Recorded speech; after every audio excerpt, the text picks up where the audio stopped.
Salut les amis, j'espère que vous avez tous la forme autant que moi j'ai la forme.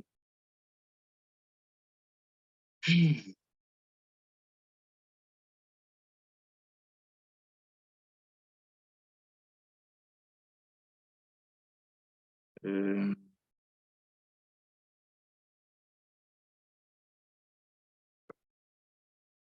je partage mon écran.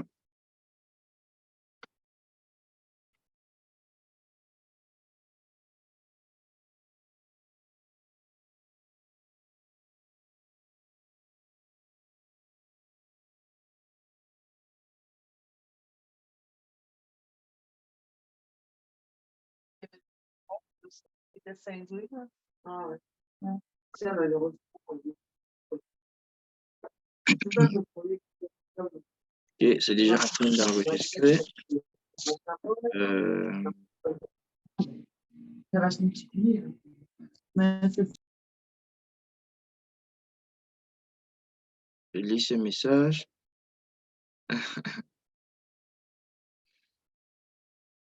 Autocoré dit qu'il a la forme. Il dit qu'il a la forme. Ok, donc on va donner ouais. maximum 10 minutes de latitude à tous ceux qui accusent un peu de retard. Mais déjà, je vous communique le programme. On va commencer par une pensée. Une pensée sur les différentes stratégies de trading que chacun adopte.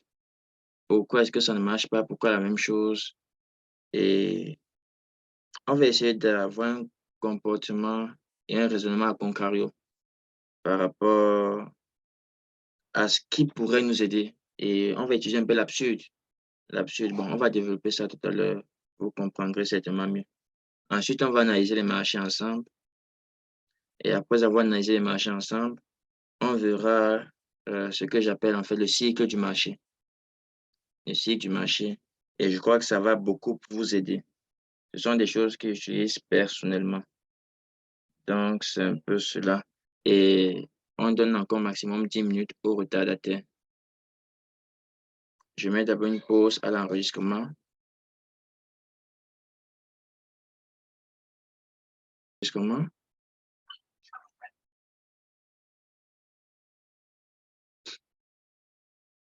Voilà.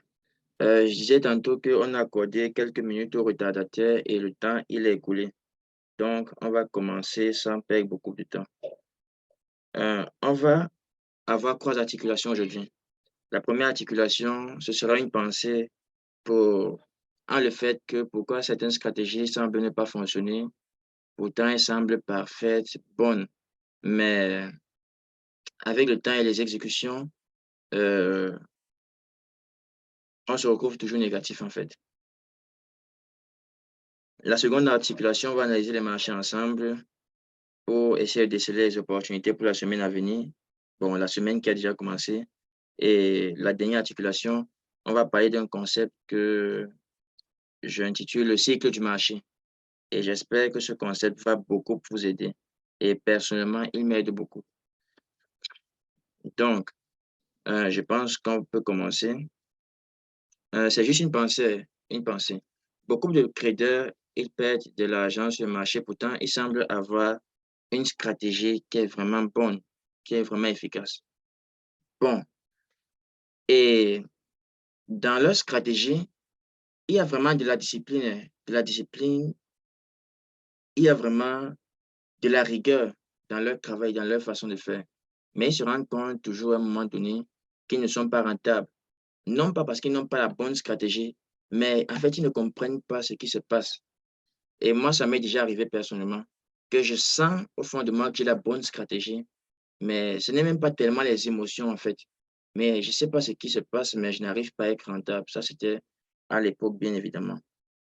Et ça, c'est juste à titre de réflexion, hein, parce que j'ai été en contact avec un trader qui, lui, il est devenu rentable de la sorte. Il faisait quoi? Il avait des exécutions bien précises, avec des stop-loss et des targets qui étaient vraiment précis selon sa stratégie. Et donc, en craquant ses performances, il s'est rendu compte que ça n'allait pas, qu'il n'était pas rentable.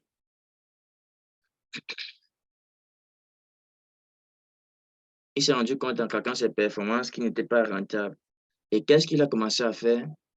Il a commencé à faire, lorsqu'il voyait ses setups, par exemple, d'achat, selon sa méthode qu'il avait eu à concevoir et à bien élaborer. Au lieu d'acheter, il vendait plutôt. Et il fixait ses stop loss et ses targets à l'inverse de ce qu'il aurait fait à l'achat.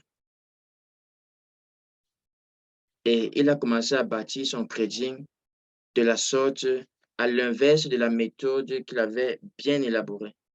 Et quand il a commencé à craquer ses performances, ça semble ne pas avoir de sens. Moi-même, ça m'a surpris quand il me racontait cela. Et il s'est rendu compte que au fil du temps, il était rentable et il était surpris. Et tu montres ça à quelqu'un, tu essaies d'expliquer, tu lui demandes par exemple que, OK, forme-moi par exemple à ta stratégie. Et lui va te dire qu'en fait, il ne peut pas te former parce que sa stratégie en quelque sorte n'a pas de sens, si je peux te le dire de la sorte, parce qu'il fait l'inverse de ce qu'il devrait faire. Je ne sais pas si euh, on se comprend un peu et si vous voyez où j'essaie d'aller. Donc, la pensée que je voulais dégager, c'est est-ce que vous avez déjà essayé d'avoir un regard antagoniste à votre méthode qui n'arrive pas à vous faire décoller en fait? Pourtant, vous sentez que la méthode elle est bonne, il y a la discipline, il y a la rigueur, vous travaillez comme des acharnés, vous enchaînez formation sur formation. Donc, c'est ça, je tenais absolument à partager cette pensée et je ne sais pas si elle aide vraiment quelqu'un. Moi, j'étais surpris, je ne savais pas que vraiment on pouvait faire cela. Donc, je ne sais pas si mon frère Abdelhakim voulait nous dire quelque chose par rapport à ça.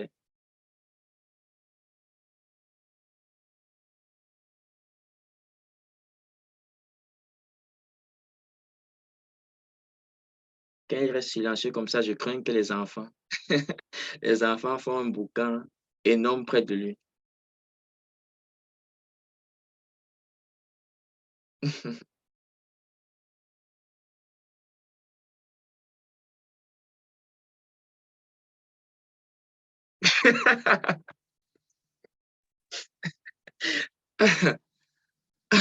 Ok, donc c'est ça. C'était une pensée qui m'a surprise. Voilà, je me doutais un peu. Bon, avant de parler du cycle du marché, on analyse un peu les marchés ensemble et on voit un peu ce que l'on peut faire pour la semaine à venir. On va analyser 5 marchés, le blé, les bons de trésor, le pétrole, le gold et bon, je vois que beaucoup ne semblent pas apprécier le pétrole, donc on va peut-être le laisser pour ne pas perdre en temps. Le blé, bon de trésor, le gold et on va terminer par le S&P, les indices en général.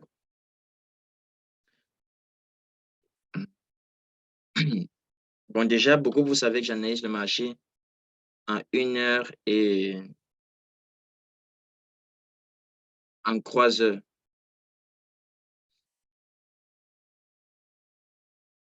Première chose que je remarque déjà, avant d'avoir même analysé le marché, vous savez que l'une des moyennes mobiles qui ne manque jamais sur mon graphique, c'est la EMA en période 190. Euh, le MBK, euh, la moyenne mobile 19, vraiment, je peux m'en passer.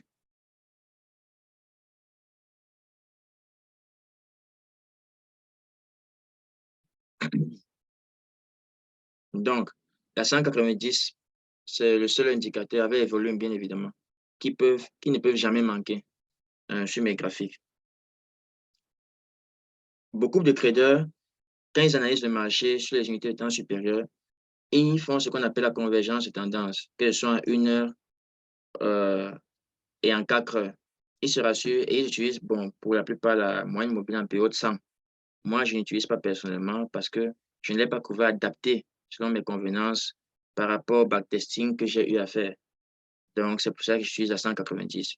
Et donc, l'une des choses qu'ils utilisent, euh, de prime abord, c'est la convergence de tendance. Il sera sûr d'avoir, par exemple, en 3 heures ou en 4 heures pour la plupart, les prix en dessous de la 190, de la moyenne mobile 100. Dans mon cas de figure, c'est à 190 que j'utilise. Si c'est le cas, comme ici où nous sommes en dessous de la 190, ils viennent en 1 heure pour vérifier que c'est le même scénario, pour avoir en fait cette convergence de tendance, pour voir si ça correspond vraiment.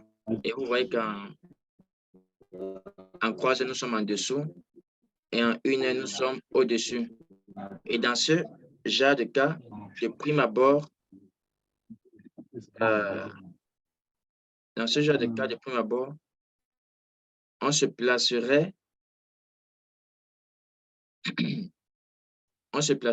de façon neutre sur le marché. Mais ce n'est pas juste suffisant, ça c'est déjà un élément que nous avons. On peut avoir un sentiment de neutralité pour le blé, pour ce qui est de l'analyse, bien évidemment. Mais vu que nous sommes tout proches de la 190, peut-être que quand le marché ouvrira le lendemain, le blé se tiendra au-dessus de la 190 pour qu'on ait cette convergence de tendance haussière et afin que les traders puissent s'orienter hausse sur le marché du blé en peut-être s'exposant beaucoup plus à la hausse. Mais cette seule observation ne suffit pas. J'essaie de regarder ce que je peux trouver de bon. Là, nous sommes à 1 heure.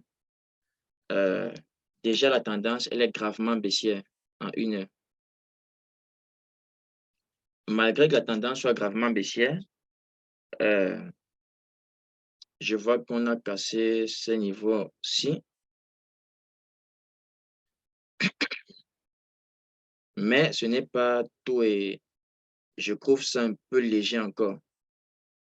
Je trouve cette cassure légère et le marché n'arrive pas véritablement à se démarquer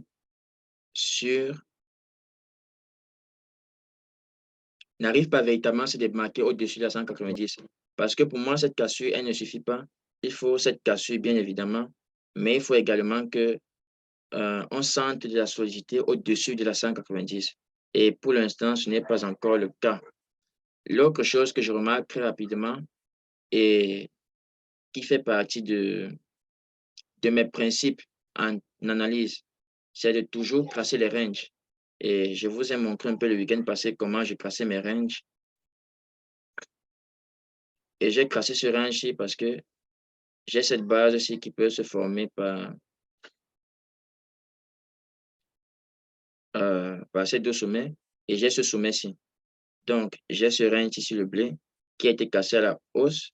S'il y a réintégration,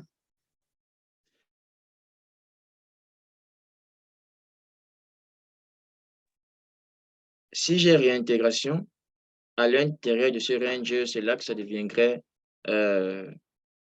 dangereux et donc vraiment pas intéressant pour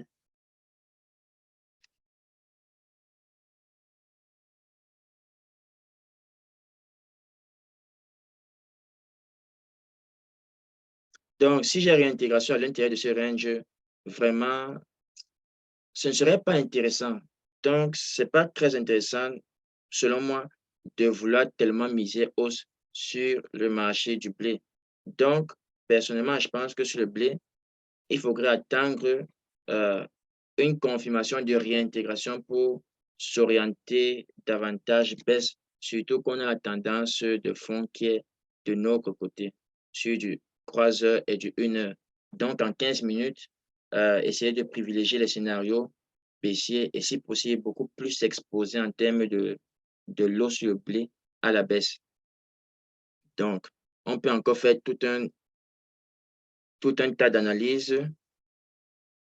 une analyse qui peut frapper facilement à l'œil, c'est cette divergence en 3 heures, divergence baissière. Donc, au fur et à mesure, je commence à dégager des éléments qui, en fait, qui s'accordent d'une seule idée, d'une seule observation. Je commence à trouver des morceaux de puzzle qui commencent à s'accorder. Je ne viens pas avec une idée préconçue sur le marché pour affirmer mon idée, mais j'observe et je commence à étayer et à voir si ça s'accorde. Si ça ne s'accorde pas, je reste tout simplement neutre sur le marché et je crée sans m'exposer beaucoup plus, sans avoir une préférence en termes de sens. Donc, on a cette divergence ici que je pense que tout le monde voit.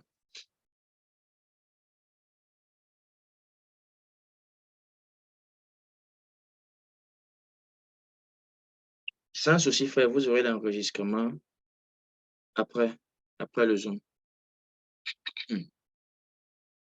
Donc, je pense que pour le blé, vous comprenez mon point de vue. Euh, J'espérerais attendre pour une potentielle baisse qu'on réintègre au moins ce range et que l'on passe en dessous de la 190 en 1 heure. Ou alors, euh, attendre vraiment que le blé décolle, qu'il décolle vraiment pour passer véritablement au-dessus de la 190. Mais ça me semble peu probable quand je vois encore cette divergence en 3 heures. Nous sommes en dessous de la 190 et c'est un peu ça. Je peux même casser un canal, un petit canal haussier pour voir, pour essayer de suivre la direction du blé en 3 heures.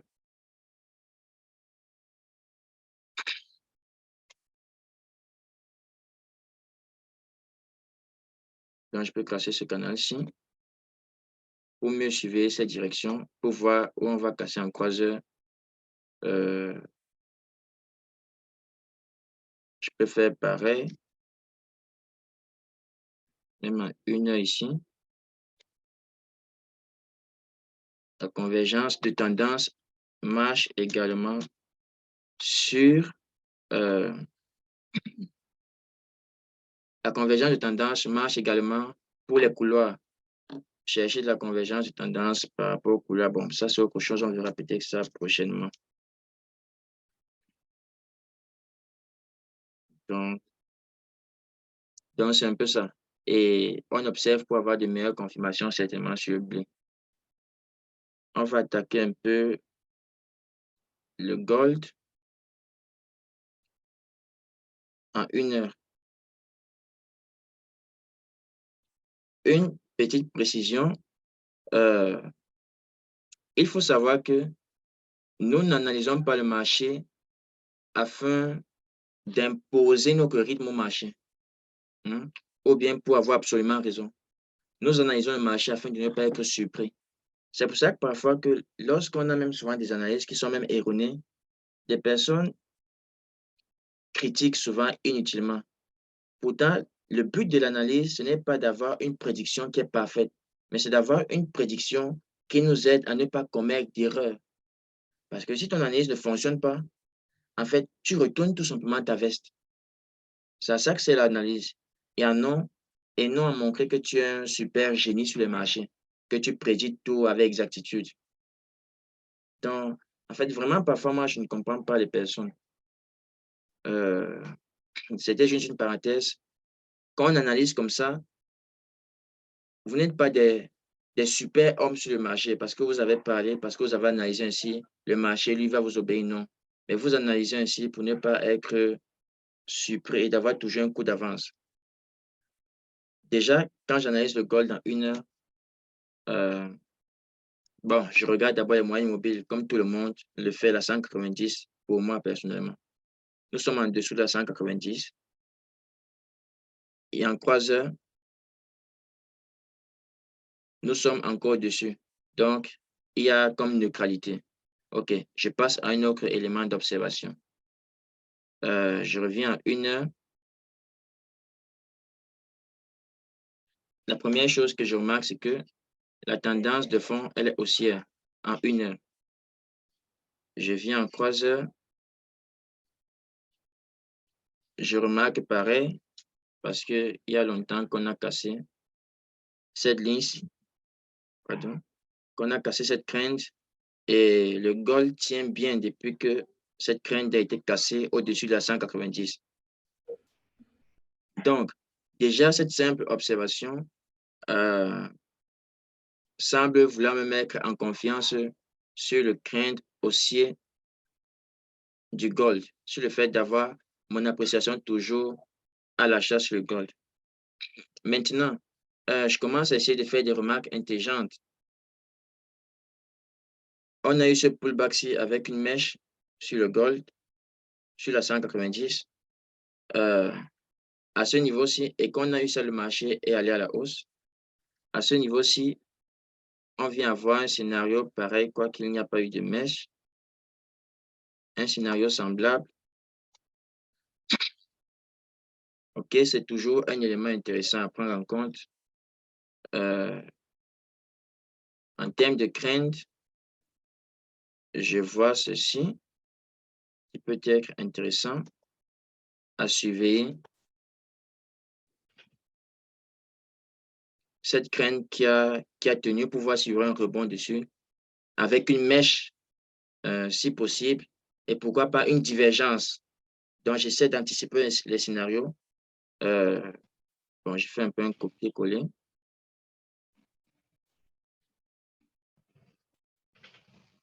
OK.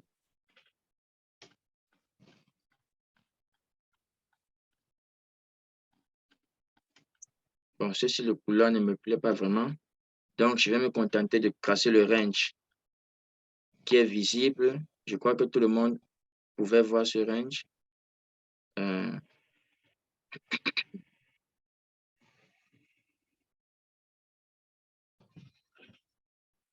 casse ainsi.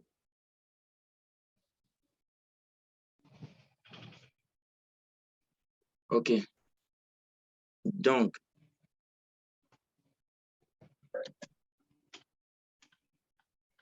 j'ai le crâne qui est aussi en croiseur. J'ai une ligne que je surveille pour essayer de voir un peu. Et je tiens toujours en vue, quand même, que nous sommes dans le range. Mais mon appréciation en croiseur, elle est acheteuse. En 1 heure, c'est pareil. L'appréciation est acheteuse, mais je fais attention au range. Et je regarde un peu pour essayer de voir un peu les divergences. Un coup d'œil rapide. En 1 heure. Bon, ça, je vais considérer que c'est une divergence qui est déjà passée. C'était ça.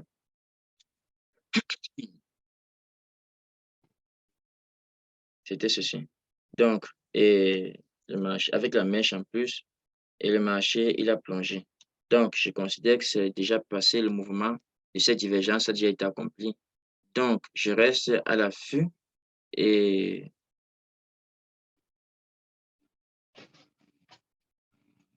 j'essaie de contrôler peut-être ce niveau-ci. Ce niveau-ci qui semble montrer une rotation du marché.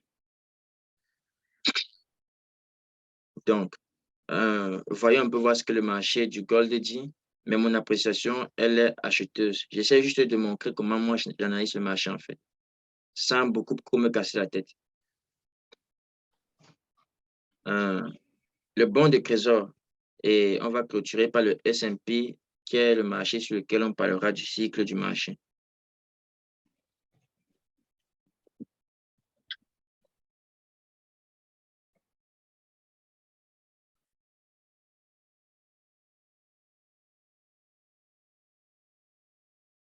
Donc, OK, les bons de trésor en 1 heure.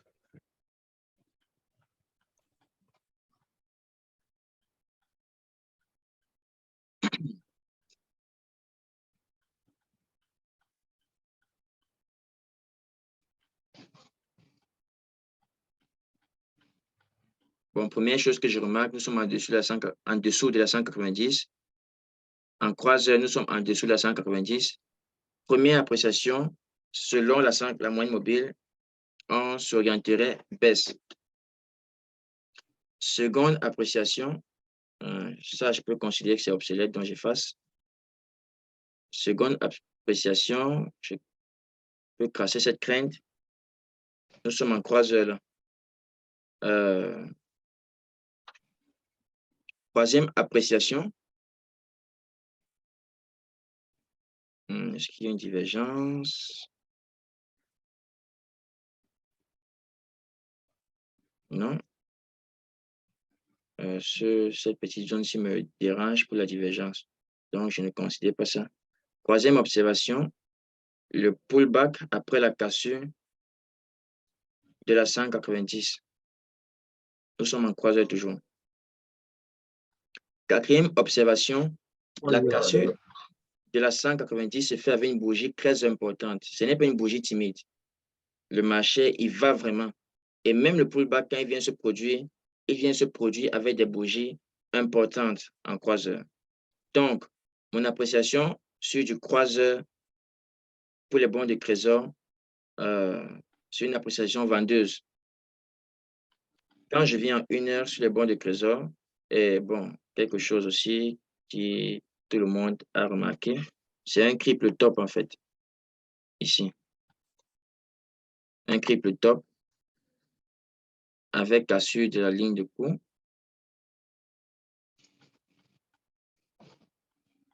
Bonjour. Donc, triple top avec la cassure de la ligne de cours. Donc, c'est un peu ça. En croiseur, je crois qu'il y a quelqu'un qui essaie de demander la parole.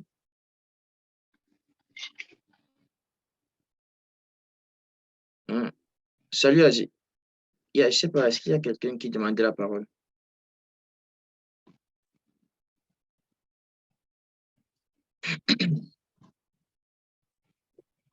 OK. On va donc continuer. Donc, en croiseur, mon appréciation, elle est vendeuse.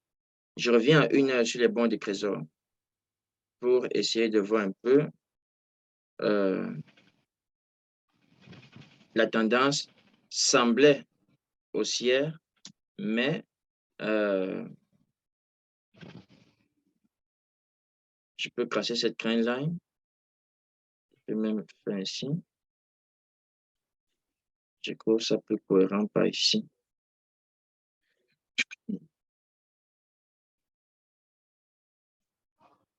Que je peux casser cette trend line. On passe en dessous de cette trend line. Quelle observation intelligente je peux faire d'autre?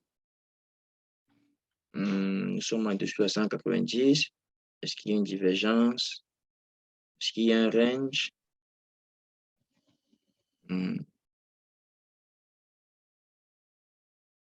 OK. Je pense qu'on n'a plus besoin forcément. Les jeux sont faits. Pour les bons de trésor, nous sommes orientés baisse. Et une autre chose même qui peut vraiment m'aider pour les bons de trésor, je peux même essayer de forcer. C'est vrai que je fais ça rarement. Mais chaque week-end, je m'arrange quand même à avoir un œil sur le daily, le weekly et le monthly. Chaque week-end au moins. C'est toujours bon d'avoir une observation long terme. Quand je viens sur les bons de trésor en daily, c'est indiscutable que les bons de trésor sont en train de s'écraser. Donc,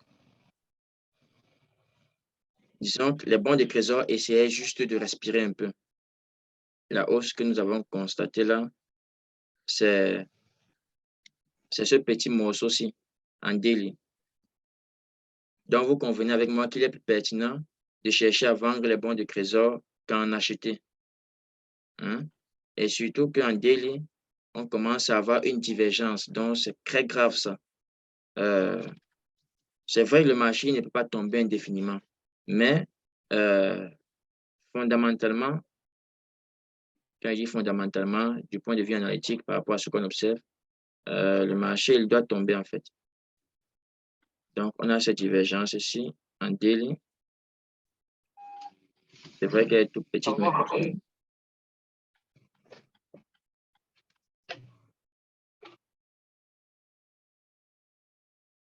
donc, je crois que vous convenez avec moi sur les bons de trésor.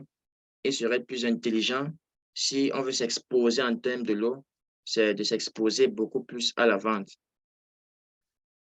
Donc, c'est un peu ça. Je vais vous partager ma façon d'analyser le marché. Maintenant, on va analyser le S&P ensemble. Et en analysant le S&P, en analysant le S&P, je vais vous parler de ce que j'intitule le cycle du marché. Le cycle du marché. Ça, c'est un croiseur. Mais sinon, déjà, est-ce qu'il y a une préoccupation par rapport à tout ce que, ou bien quelqu'un veut apporter son point de vue personnel?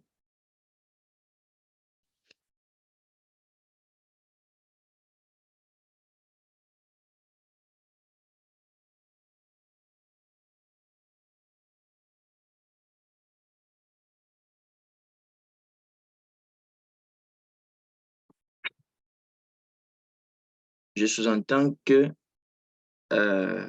vous me suivez attentivement. Bon, on va donc continuer avec le S&P. Nous parlons du cycle du marché. Également sur S&P, on vient en 1 heure et on vient en 3 heures. Première observation, la moyenne mobile. Comme tout le monde, on parle du général pour le particulier. Même en littérature, en dissertation, c'était ça. Donc, on fait ce que tout le monde fait d'abord avant de se singulariser. Donc, nous sommes en dessous de la 190. En 3 heures, nous sommes en dessous de la 190. De prime abord, sans avoir beaucoup réfléchi, mon orientation, quand je crée dans 15 minutes, elle est baissière sur le S&P. Maintenant, j'essaie de pousser un peu plus loin l'analyse.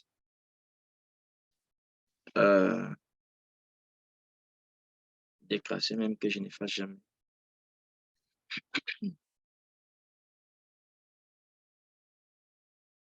Bon, ça se voit que le S&P est baissier. En termes de tendance, là c'est en 3 heures. Ça se voit que le S&P est baissier parce que l'on peut casser cette crainte-ci, même à partir de là.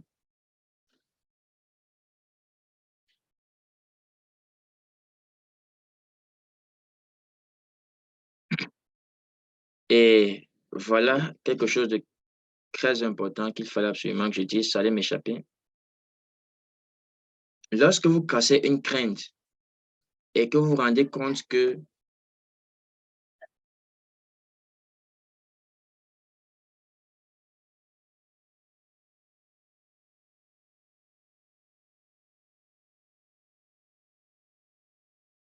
donc, lorsque vous avez une crainte et que le marché rebondit déjà 4 à 5 fois sur la crainte, donc on touche la crainte, on reteste, sachez que c'est une crainte qui est vouée à être cassée.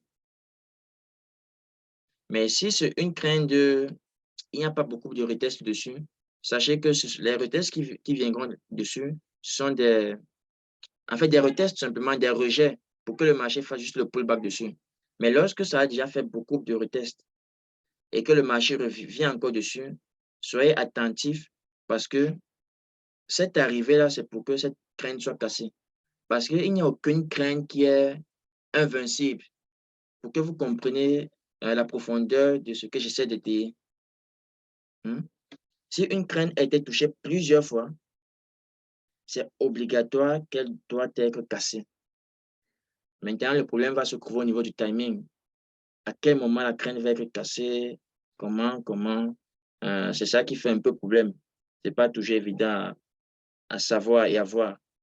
Mais j'essaie de dégager certainement cette notion d'enfant pour que vous compreniez cela, que une crainte qui est touchée, qui est touchée, qui est touchée. Mais attendez les amis, ce n'est pas une crainte invincible. Elle doit se casser, c'est obligatoire.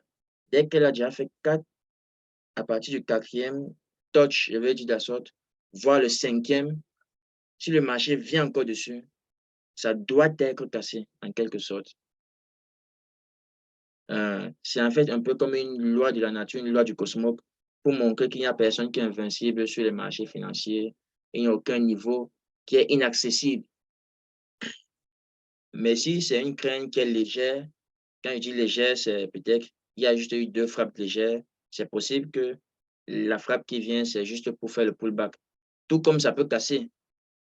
Mais lorsque l'on a déjà testé et testé et testé, et quand ça vient, c'est pour que ça se fasse casser en fait. Donc, et c'est ça qui vient se produire ici sur le S&P. Et si vous vous souvenez, j'avais expliqué que sur le S&P, je vais me prononcer beaucoup plus à la vente lorsque l'on cassera ce niveau. Je crois que vous vous souvenez de ça.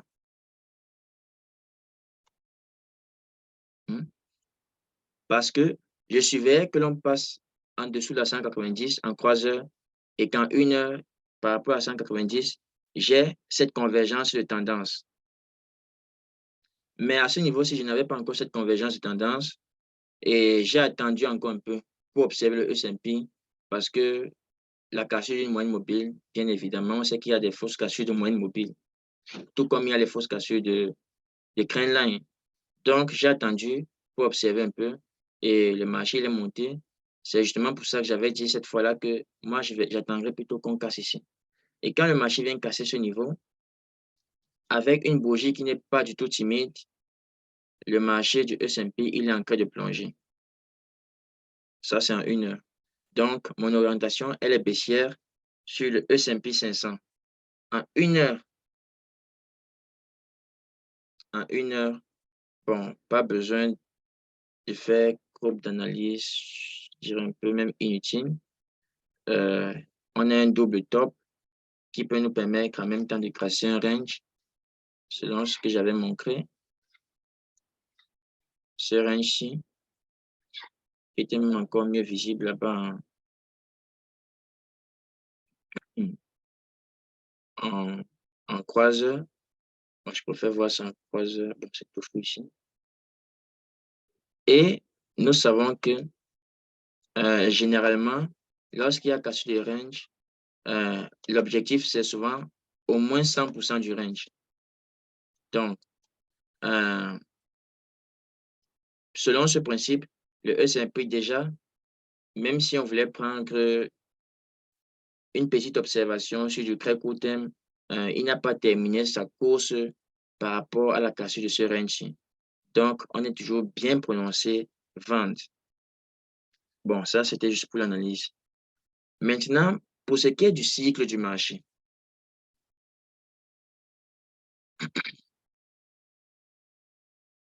le cycle du marché. Allons-y en croiseur. Bon, tout ça, je peux déjà effacer.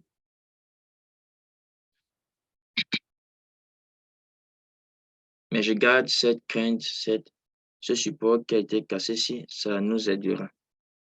Et je m'en vais en août, parce qu'en août, je préfère aller dans des endroits où j'avais donné une analyse et l'analyse a fonctionné pour que vous n'ayez pas à dire que non, je regarde juste le marché où ça a déjà fonctionné et ainsi de suite. Donc, c'est pour ça que j'aime toujours prendre l'exemple d'autres sur le S&P 500. Sur le S&P 500, lorsque l'on casse ici en août, le marché du S&P, il tombe. OK. La 190.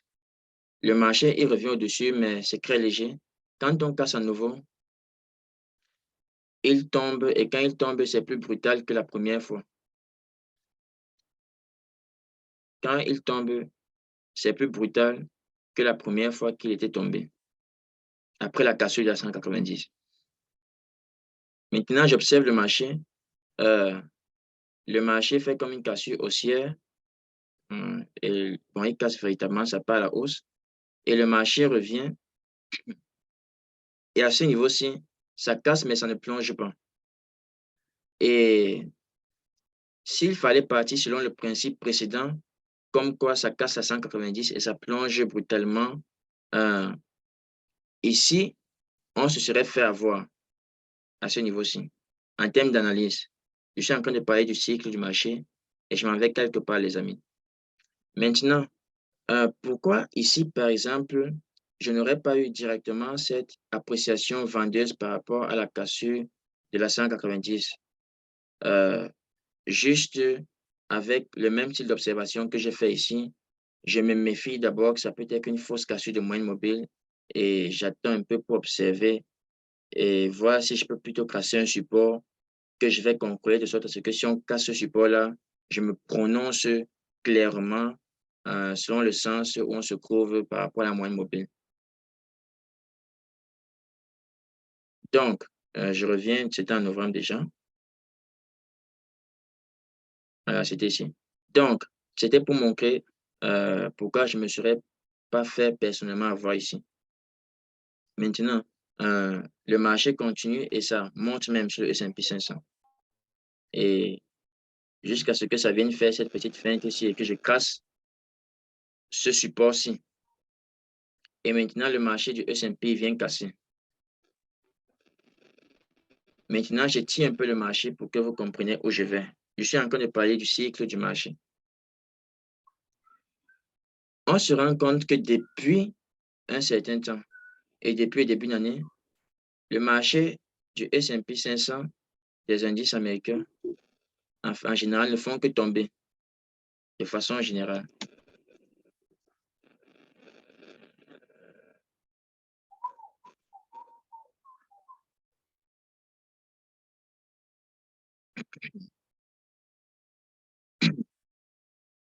Le marché ne fait que tomber de façon générale. Maintenant, quand je reviens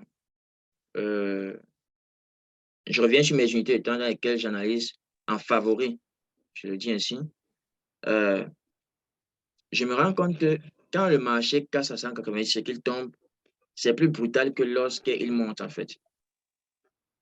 OK. Et je me rends compte que la seconde fois qu'on a cassé à 190, c'était plus brutal que la première fois.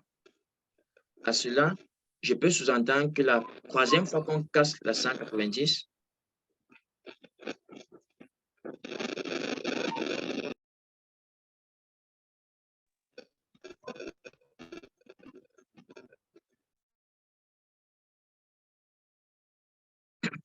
à cela, je peux sous-entendre que la troisième fois qu'on va casser à 190, ce sera plus brutal que la deuxième fois.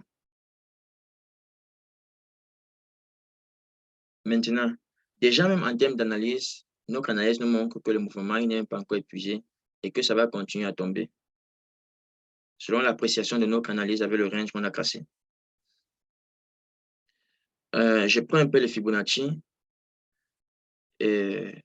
pour essayer d'anticiper jusqu'où le marché pourrait aller pour le S&P 500. Parce que notre analyse, elle consiste à déceler le sens que l'on va favoriser.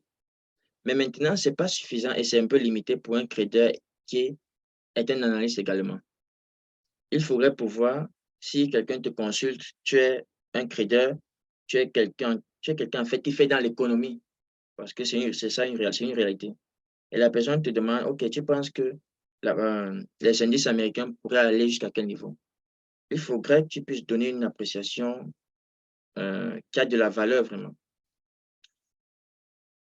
Donc, ce que j'observe ici, je prends un peu le Fibonacci retracement.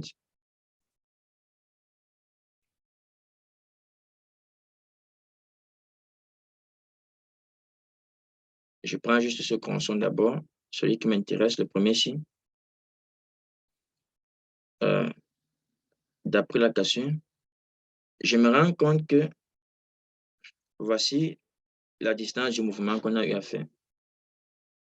Quand je le prends et que je le transpose ici,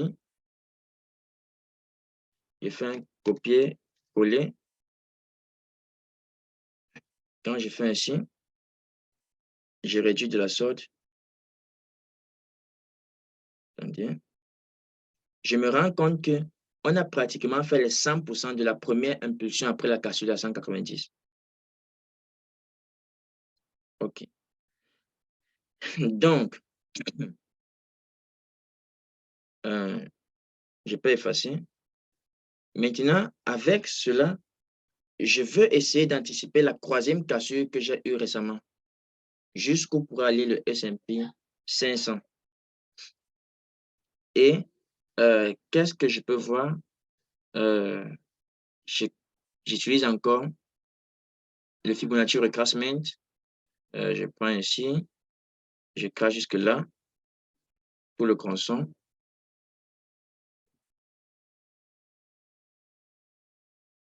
Maintenant, en allant sur le même principe, j'essaie de venir à ce niveau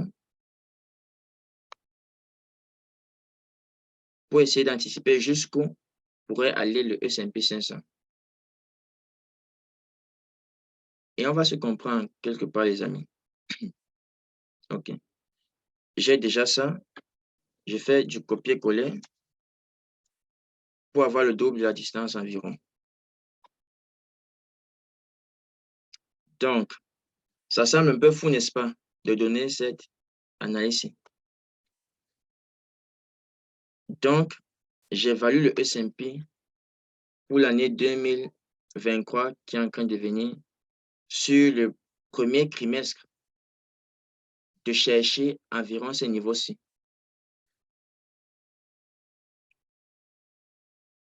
Au maximum, je dirais au maximum. Mais maintenant,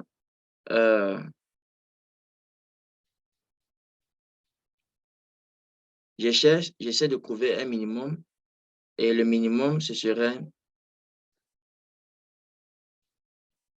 bon, je préfère prendre, excusez-moi si c'est un peu touffu, mais je pense que pour la majorité, vous comprenez ce que je fais.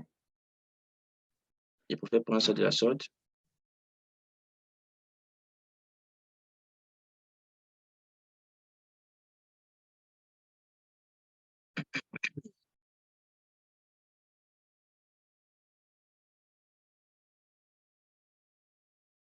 Est-ce que c'est ça?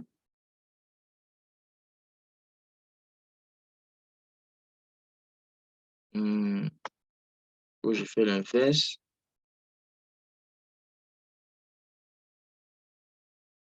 Est-ce que vous êtes avec moi, les amis?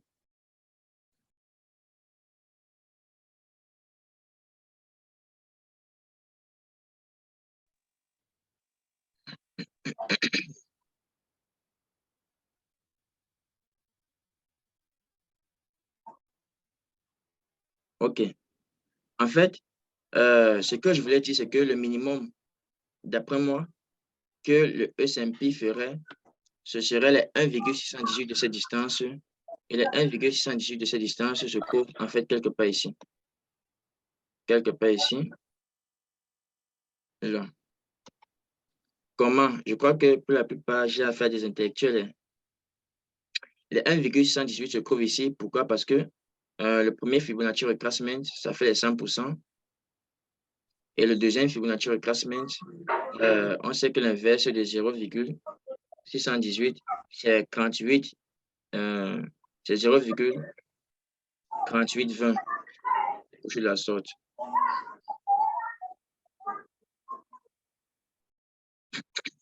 Donc, je peux déjà effacer ça. Maintenant, je vais terminer avec ceci pour que vous compreniez et que vous voyez que ça se match en fait. Que tout ça, ce n'est pas du hasard. J'espère que je n'empouille pas beaucoup. D'accord. OK. Et maintenant, pour essayer de prouver un peu mon analyse, je m'en vais un peu en daily. Et j'ai été surpris tout à l'heure que quand j'analysais le marché, j'étais en train d'analyser le marché avec un ami. J'ai été surpris que ça se matche à ce point. Et lui-même, il était surpris parce qu'on découvrait le marché ensemble. Et quand je viens ici en daily, euh, la semaine passée, j'avais montré cette crainte-ci. On a vu que le marché, il vient faire à la fois un pullback sur la crainte avec la mèche, en même temps sur la 190. Donc, on a pratiquement trois éléments en un. Et en même temps, le marché vient casser cette crainte qui est très importante. Et on a en même temps la divergence. Pratiquement 5 à 6 éléments. Tout ça en un. Donc, sans compter les analyses qu'on a eues en 3 heures et en 1 heure, comment ne pas s'orienter vers sur le S&P 500? Et le principe du cycle de marché, c'est lequel? Il consiste à regarder ce qui s'est passé précédemment pour essayer de prévoir ce qui pourrait encore arriver. Et j'avais, je crois que vous vous souvenez, j'avais montré ceci, que lorsque l'on prend ce niveau,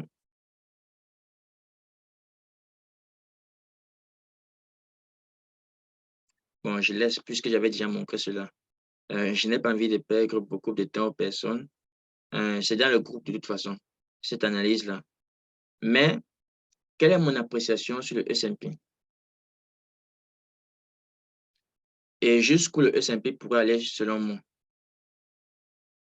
Je fais ici, je prends jusqu'à ce dernier plus bas, c'est le Fibonacci retracement, et je pose là au-dessus. Et selon moi, si le S&P vraiment, il a échoué, il va chercher le nombre d'or, mais sinon, il chercherait les 100% qui correspondent aux 28,50 environ, aux 2850 environ. Notez bien ce chiffre-ci, 2850. Pourquoi j'ai pris le Fibonacci retracement et je l'ai étiré jusqu'ici?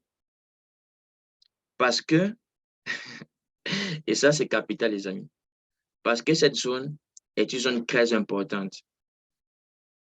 Pourquoi je ne l'ai pas mise ici ou pourquoi je ne l'ai pas plutôt mise ici pour essayer de voir? Parce que comparé à ici et ici, ces deux niveaux-ci n'ont rien en fait. Ils n'ont aucune valeur en termes de signaux. Si je veux dire ça, je peux dire ça ainsi. Mais à ce niveau, c'est tout un assemblage de signaux cumulés, dont la pression pour le décollage du S&P 500 se fait à ce niveau-ci. Voilà pourquoi il est pertinent de tirer le Fibonacci retracement pour le placer à ce niveau-ci où la pression en vue de ce décollage-là va se produire. Donc, c'est pour ça que je place à ce niveau et pour aller chercher environ les 2850. Mais maintenant, magie, quand vous revenez en croiseur, on était sur le cycle du marché. Et quand vous regardez cette zone-ci, c'est la même zone. Laissez-moi d'abord rire un peu.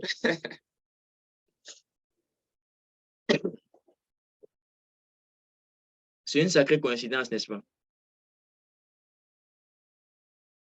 C'est juste pour montrer que quand vous faites les choses avec attention et en étant méticuleux, il y a cette harmonie que vous allez retrouver.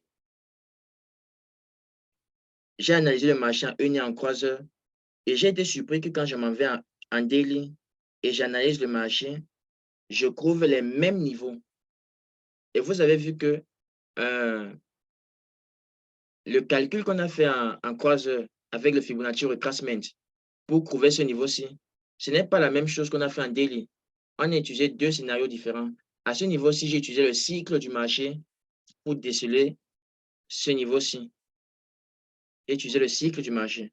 Et quand je m'en vais en daily, je fais des observations avec le Fibonacci retracement. Je me surprends que je trouve le même niveau. Et je comprends que ce n'est pas une coïncidence. Et à ce niveau, je crains que pour que le marché passe encore au-dessus de 190 en 3 heures, ce soit très compliqué. Que le S&P va tout simplement couler et s'il revient pour s'approcher de 190 en 3 heures, ce sera simplement pour un pullback et pour continuer à couler. Donc, c'est un peu ce que je voulais vous partager. Je lis un peu cette discussion, ce message.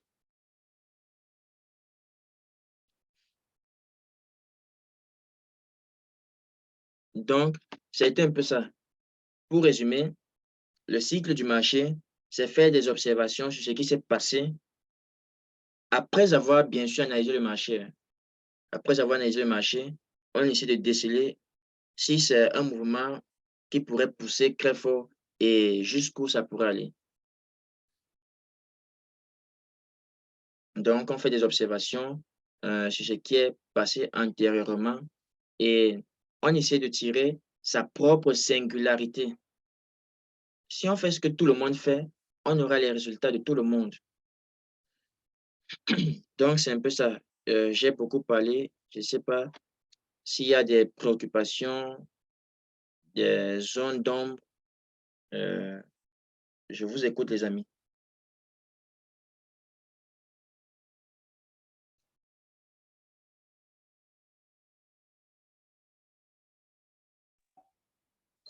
Bonsoir. Bonsoir, frère. Oui, prof. Moi, ma question, c'est déjà sur la première préoccupation que vous avez déjà surmontée. Je ne sais pas si vous me comprenez un peu. Oui, je vous comprends. C'est celui de la stratégie. En fait, moi, je suis dans ce stade-là. Et je ne sais pas, vous avez donné comme solution, je n'ai pas bien saisi. Puisque la stratégie, elle est bonne, mais avec moi, ça ne marche pas. Je ne sais pas, j'ai fait tout, je suis à la règle.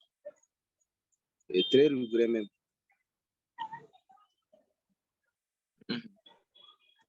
Donc, en fait, C'est comme si toujours quand j'entre. Allez-y, je vous écoute. Oui, c'est comme si toujours quand j'entre en position, le marché essaye de toucher mon stop loss avant de décoller. Soit au début, soit à la fin, c'est comme ça.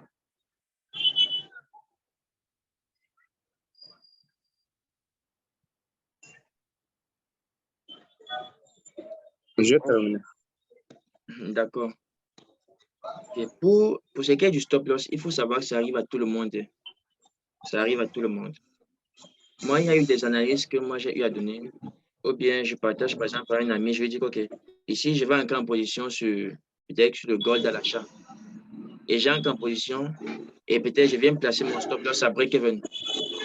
Et quand je place mon stop loss à break-even, je lui dis OK, je cible tel niveau sur le gold. Le marché sort mon stop loss et après le marché s'en va au take profit. Et mon ami, lui, peut-être, lui, il avait laissé son stop loss à sa position initiale et il prend tout le gain. Avoir un bon timing ne signifie pas que le marché ne peut pas te sortir. Donc, ça arrive à tout le monde. La solution que je peux vous donner par rapport à cela, c'est d'avoir des data, des données de marché, en fait, un journal de trading, de façon qui est très structurée, de sorte à ce que pour améliorer votre trading dans le futur, vous avez besoin de consulter ce que vous faisiez dans le passé. Mais si vous n'arrivez pas à consulter ce que vous faisiez dans le passé, il n'y a pas d'amélioration pour le futur. Donc, c'est pour ça que moi, mon journal de trading, il est très important. Et je suis en train de chercher comment faire pour numériser cela. Parce que si je le perds, c'est beaucoup d'années de travail que j'ai perdu. Et je suis pas très à l'aise avec le fait d'écrire les choses de façon numérique. Bon, je crois que je vais prendre En tout cas, je vais voir. Je vais voir comment je peux faire cela. Mais sinon, c'est ça. Vous devez avoir un journal de trading, avoir un trading très structuré. Donnez-vous cet objectif-là, même pour 2023, que les 3 premiers mois, les premiers trimestres de l'année, vous, vous créez de façon régulière avec des objectifs précis, des stop-loss précis, de sorte à ce que, même si le rendement il est négatif, de sorte à ce que lorsque vous venez check votre journal de trading, vous puissiez voir où il y avait des insuffisances. Parce que dans mon journal de trading, je note les entrées, je note l'heure de l'entrée, je note le prix où je suis entré, je note la sortie, je note l'heure, je note le gros down, combien j'ai souffert dans la position en perte, je note la plus-value que j'ai eu à faire, je note les éléments qui m'ont aidé à me décider, les annonces économiques de la journée, je veille à préciser quelle était la tendance que je favorisais, le sens. Donc, c'est un peu cela. Et pour ce que mon ami il a dit, c'était juste une réflexion pour voir si vous, ça peut vous aider, chacun de vous. Donc, c'est un peu cela.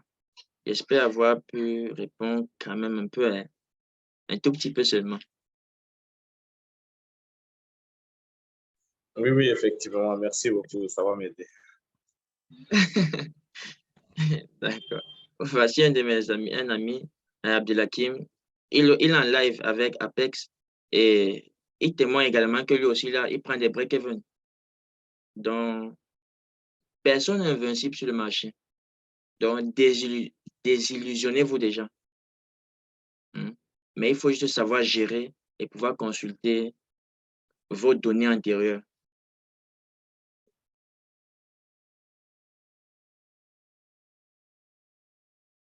Bon, si c'était tout, je pense qu'on va s'arrêter là pour aujourd'hui. Il ne faut pas que euh, je vous prive de votre temps et de votre programme.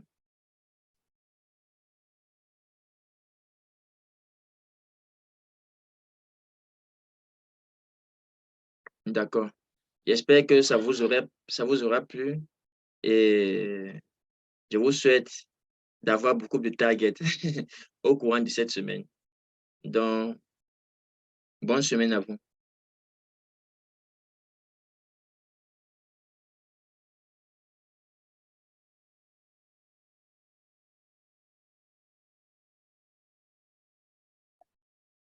Amen. Amen.